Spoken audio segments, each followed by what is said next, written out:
I hope you enjoyed the film. My name's Robyn Citizen. I'm the Director of Programming for TIFF, and I'll be moderating the Q&A. We will start the Q&A up here, but we will take audience questions, and you'll raise your hand and state your question, and I'll repeat it for the filmmaker on stage. With that, please help me welcome back to the stage the director of Babygirl, Halina Reijn.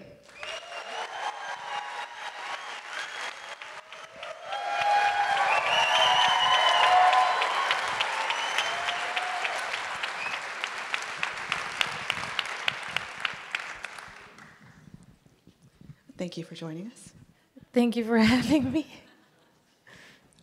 I do want to ask, where the idea for this film came from, but also, why do you think in 2024, the idea of a woman who's very powerful in her professional life, why is it provocative that she would have a completely different relationship to power in her romantic and sexual life?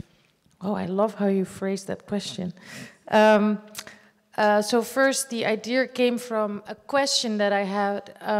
I worked with Paul Verhoeven as an actress in Black Book, and I was always like, I want to be a director, I want to be a director. And he was like, well, you can be a director if you have a question, because then you can make a movie. And my question for this movie specifically was, how is it possible, or is it even possible, to love and accept all the parts of ourselves? So not just the parts that we like to present to the outside world, but also the darker, the hidden, the shameful. So that was my question going into the movie. Still don't have an answer to it, unfortunately. And then the second one, your question, I love what you're saying. I, of course, think that you can be a very powerful woman during the daytime and at night transform into a baby girl. But it's very hard and confusing, to be honest. So and of course a lot of these things we shy away from, and that's why I try to make this movie. And there's hope for me, at least in the younger generation, who sometimes seems to be a little more at ease with these kind of things. But I myself am very confused about it, as you might have seen on the screen. It does seem like the younger generation has it a little bit more figured out. Harris, Nicole, Antonio, it's an amazing cast. How did you bring this group of people together? Well, of course, always together with the producers and A24, we talk about casting, but it was, of course, very obvious that for this part, and because I wrote it myself and I used to be an actress, I just also wanted to, besides all the themes that are important to me, I also just wanted to create the most juicy part, if you will, for a female actress, where she could show her full range. But I also knew that it had to be someone who had the courage to do it. And so Nicole was, my complete dream. I used to channel her whenever I had to go on stage and I was afraid in the wings to go on. I would always try to channel her energy before I ever, of course, met her, because I felt that she was so courageous in her choices. And then to find someone opposite her that, was a young man, but was able to be dominant in the scenes with her also, and also very vulnerable. When I met Harris, I just immediately know, and also seeing all his work, Triangle of Sadness and all his other work, that he has this unique vulnerability, and at the same time, this confidence and this masculinity. And then for Antonio, it was incredibly important to all of us that it would be her husband, that it would be an attractive, masculine, warm man, so that it wouldn't be like, oh yeah, of course she's gonna cheat. No, it's her problem, it's her issue. If she would have set him down before the movie started and would actually taken a lot of time to talk to him about what she actually wanted, the movie wouldn't have happened, So in that sense, it's a cautionary tale to myself also, like whatever you suppress, the beast is sleeping, but it will wake up. It's a wonderful way to put it. I will go ahead and turn it over to the audience. Maybe we can bring lights a little bit up so I can see the questions. Yes, right over there. You. Yes. Can you say that again? Who do you think had more power in the end? Romy or Samuel? Romy or Samuel. I hope to think, of course, the whole movie we play a little bit with the game and we're having fun with the cat and mouse game. Who is the cat and who is the mouse is never really clear.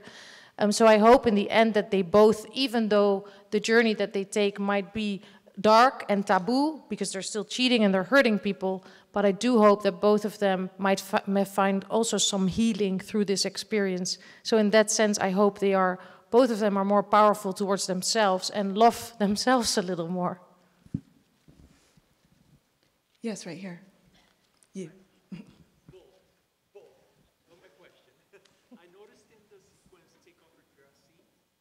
Nicole started emotion from the start, and that suggested me, okay, a lot of things you constructed that might not be in the script, and especially, I suppose, shooting non-chronological, if that was the case, sometimes it is.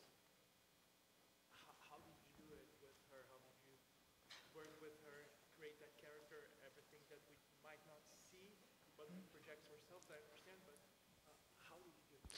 So in the scene where there's a request to take off your dress, Nicole starts emotional. So the question is, like, was there some things that weren't put in the script? There's a backstory. How did you work with her to develop that? I think that scene, it is very important to me to express some of the shame and the self-hate that I think a lot of women, but maybe also men, but a lot of women experience towards their bodies.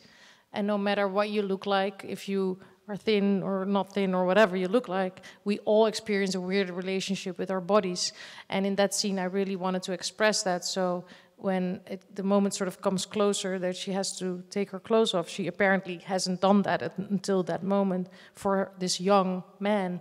It was very important to me that it was a very emotional and difficult moment for her to do that it wasn't like, oh yeah, you can take your dress off, woo-hoo. Not at all. It's like total horror for a lot of women. I mean, I will speak for myself here. But to take my clothes off for a man, I'd rather die right now, but you know. So that is something that I felt I'm struggling with, and I thought it was important to show that in a movie about female desire. And then the preparation question that you had, we just had like an immense amount of conversations. I don't like rehearsing as an actress at all. I think acting in general, is the most embarrassing profession on the face of the earth. So I thought it was very important to have a lot of conversations with my actors, separate, individually, but also in pairs. And we had so much fun doing that, but also they learn the script better. They ask me all the questions that they have, and they suggest things. I do rewrites. So I am very collaborative, coming from communes, having grown up in communes. That's how I work and how I think, and that's how we did it with this group. There are some other films that have been rather mainstream that do talk about this interplay of, power and submission in relationships, by Adrian Lin and Verhoeven as well. And many of them have been directed by men. What did you take as inspiration from these films, if anything, and what did you consciously feel like you needed to change in that narrative? Well, I myself was very inspired with all these sexual thrillers like 9.5 Weeks and Basic Instinct and all of those in the 90s or late 80s. I don't even know exactly, I don't remember, but because they made me feel less alone in my fantasies that I had as a woman. But yes, they were still very much so from the male gaze. If you rewatch them right now, Indecent Proposal, you're like, oh my God. But I did want to be in conversation with those films and also play in a fun way with those cliches, with those archetypes where you almost expect Harris to become a killer or something to happen or somebody to get punished. And then in the end to say, no, we're all ambiguous. We all are evil and good. We all have a beast inside of us. So yes, they did inspire me, but it was incredibly important to me to give it a female twist. We're going to invite you back for an erotic thriller, Carte Blanche or something. It's fascinating. I'd like a balcony question. Yes, over there. Yes.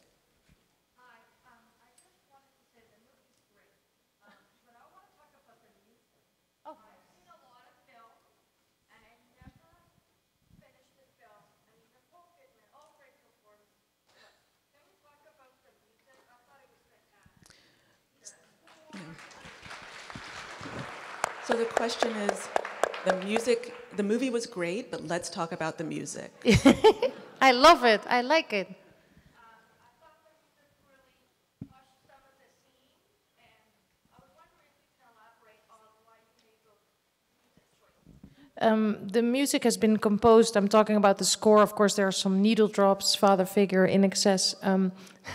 But Cristobal is the composer, for instance, of White Lotus. You might have all watched that and maybe recognized a little bit of his style. But what was very important, not only to me, but also to my collaborators, my producers, A24, to keep the movie, even though it becomes dark and emotional and vulnerable and personal, but to keep it also playful. Even in moments where they are fighting and literally blackmailing each other and the stakes are so high, in a sense, it is still a sexual game. The kink between them is that the stakes are so high and is kind of the workplace. So the music is always trying to communicate that. And he uses a lot of breathing from the actors, actually, that he just took from the sound of the movie. And he creates these these melodies, and to me it's very animalistic and primal, and it really helps us to signal to the audiences and to myself, you know, it's also fun, even though we're going through these dark times. Great question. Right there. Great movie, I really enjoyed it. I just wanted to mention, there's this connection that I found between her and her eldest daughter, where it seemed that they understood each other perfectly. Why was that important for you to share? Could you discuss that a bit?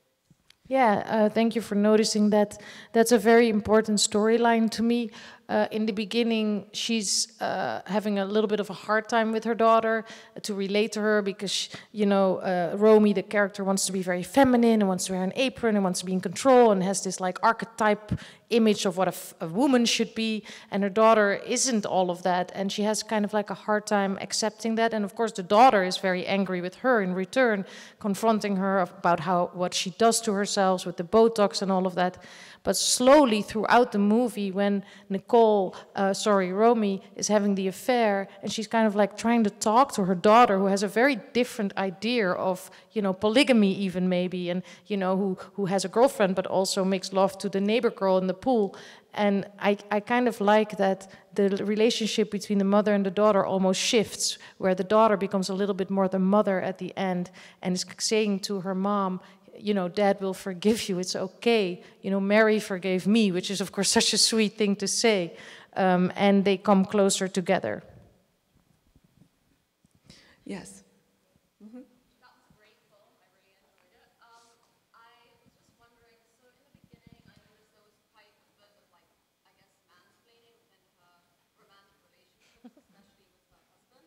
He would be explaining things to her and kind of seem a bit bored. And then towards, like, I guess in the third act, there's, like, power shift even within the dynamic of work. Her assistant asks her, oh, like, can you help with this? And then she says something how, like, ambition and morality, they don't really combine for you.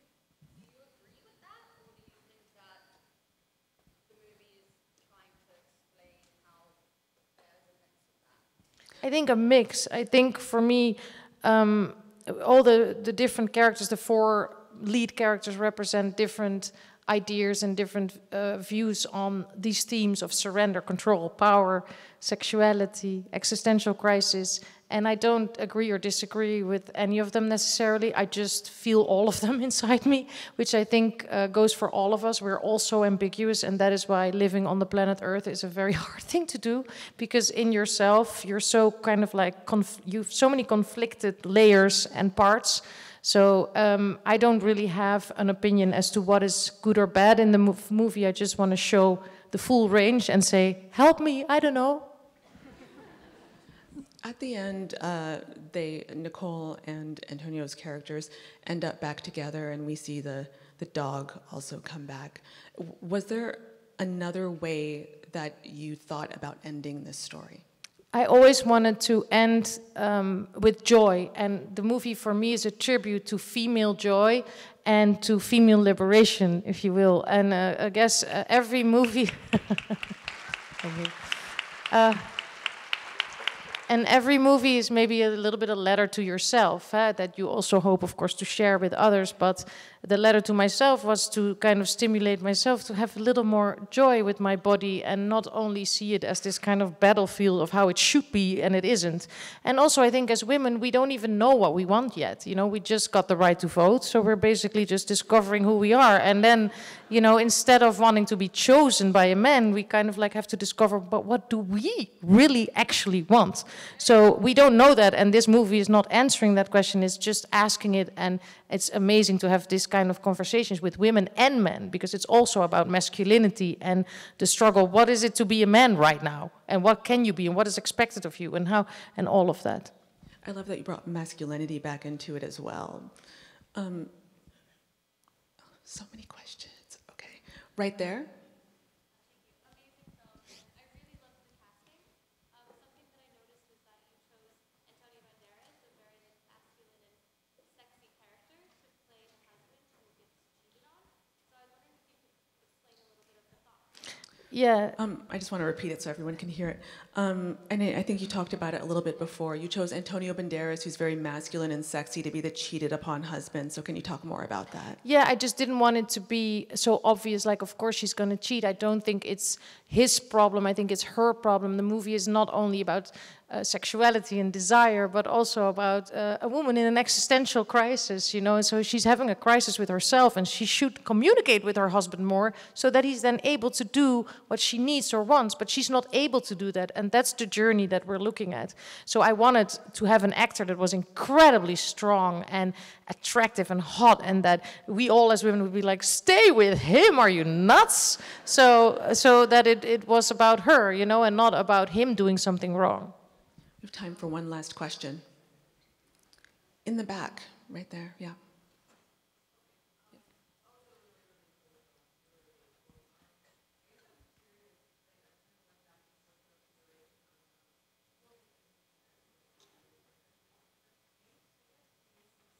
Can you speak up a little bit? Yeah.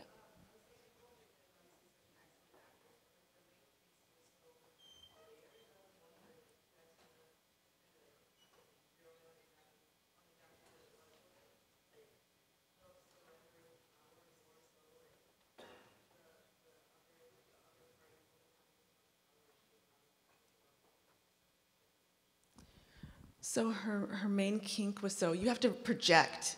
You project a little bit more. Sorry.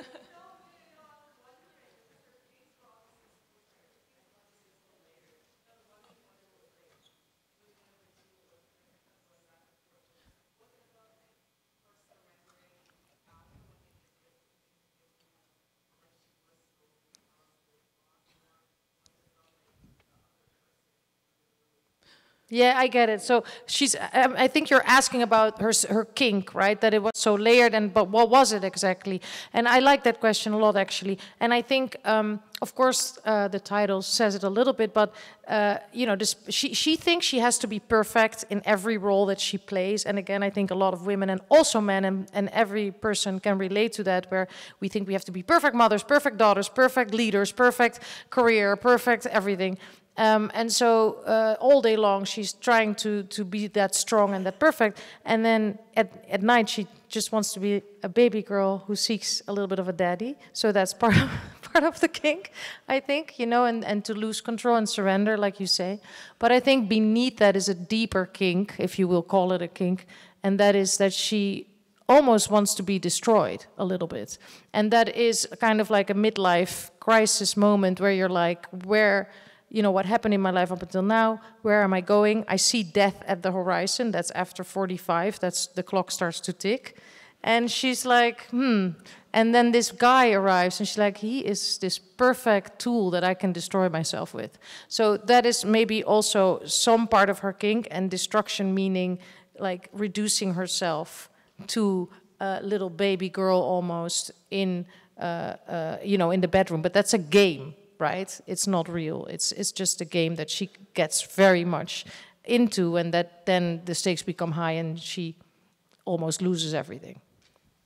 Halina, your work is always so smart, and it's always asking the right questions at the right time. So thank you so much for sharing this with Toronto, and thank you for your questions. Thank you all so much. Thank you, thank you, thank you. Thank you.